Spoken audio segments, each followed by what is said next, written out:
I never thought my life could collapse in a single evening. But sometimes the truth doesn't come gently. Sometimes it slams into you like a car at full speed, leaving you dazed, breathless, wondering if you will ever stand again.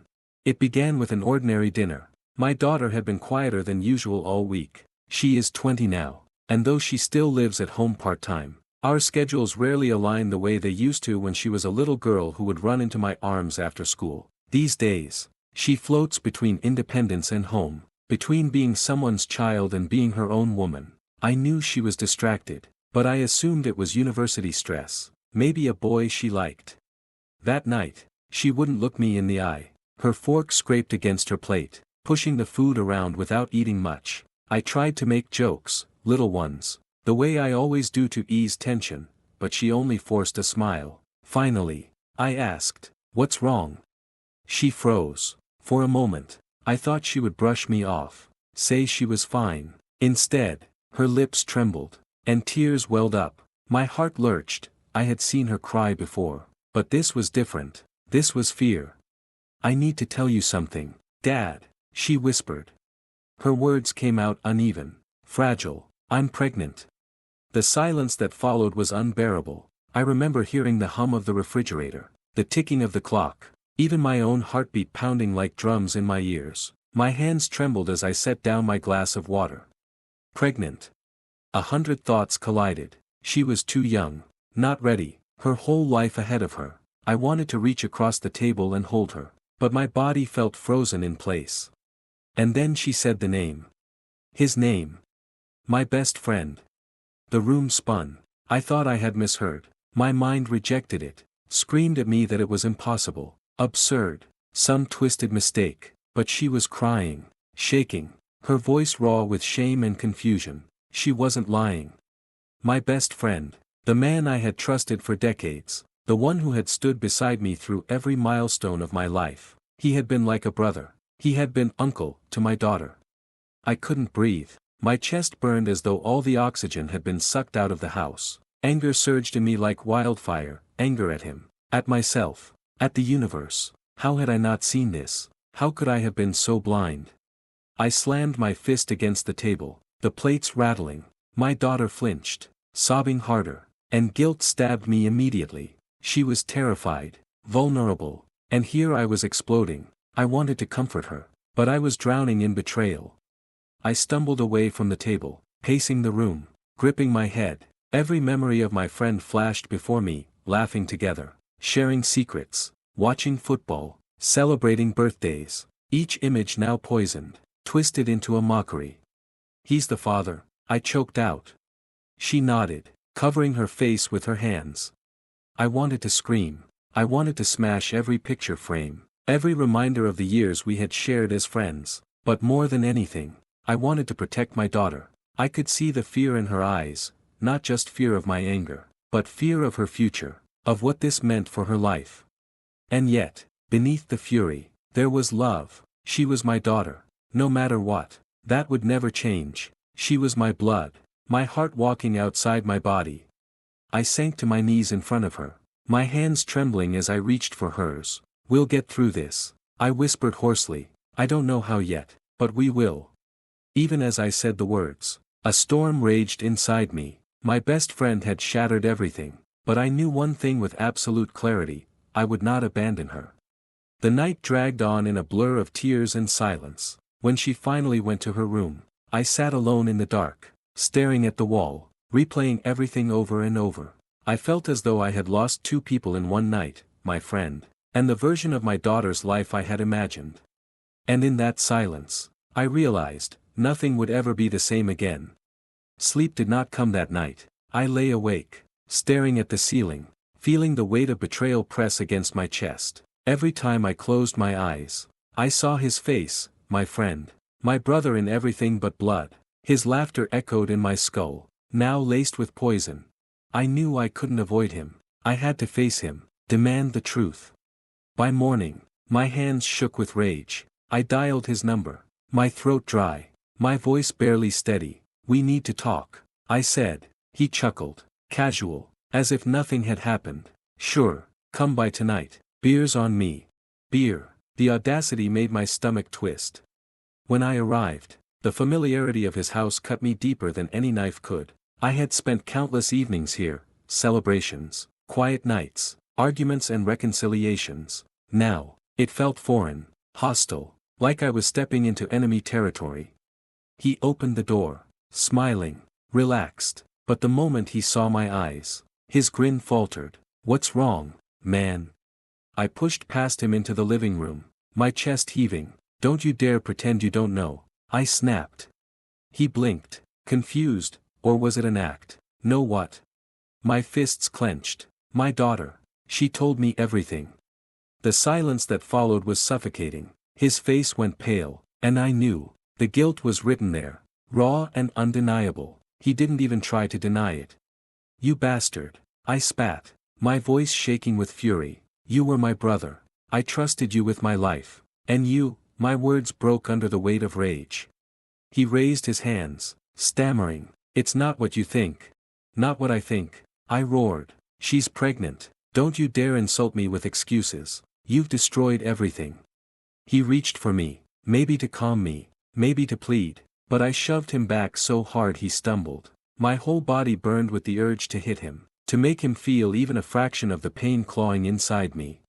But violence wouldn't undo what had been done. It wouldn't protect my daughter. It wouldn't erase the betrayal. "You were supposed to be family," I said, my voice cracking. "You held her as a baby. You watched her grow up. And now," I stopped, my throat too tight to finish. He lowered his gaze, shame flickering in his eyes. "I didn't mean for this to happen." I laughed bitterly, a hollow sound. "Didn't mean for it to happen. You had a choice. Every step of the way, you had a choice, and you chose to cross every line, to betray me, to betray her." His silence was confirmation. The weight of years pressed on me, decades of friendship, of trust. I remembered standing side by side at my wedding, holding my newborn daughter together, celebrating birthdays, sharing secrets I'd never told anyone else, and now it all felt like a cruel joke. "I don't ever want to see you again," I said, my voice low, shaking with finality. "You are dead to me." He opened his mouth, maybe to apologize, maybe to explain, but I was already at the door. The slam of it behind me echoed like a gunshot, final and absolute. The walk back to my car was a blur. My legs felt weak, my chest hollow. I sat in the driver's seat, gripping the wheel, trembling. Part of me wanted to drive into the night and never come back, but I knew I had to return home. My daughter needed me.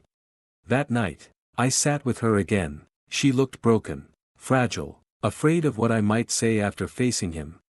I told him, I whispered. Her eyes filled with tears. What did he say?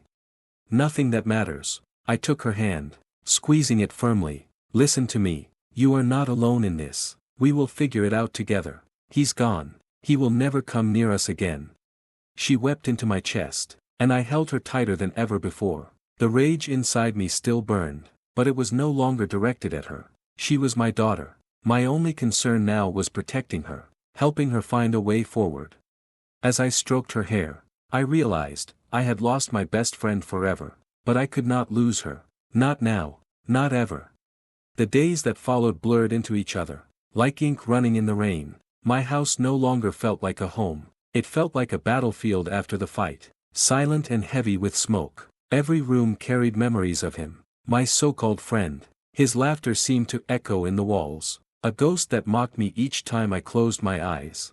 But there was no escaping it. The truth was carved into stone now. My daughter was carrying his child. That reality would not change, no matter how much I screamed inside.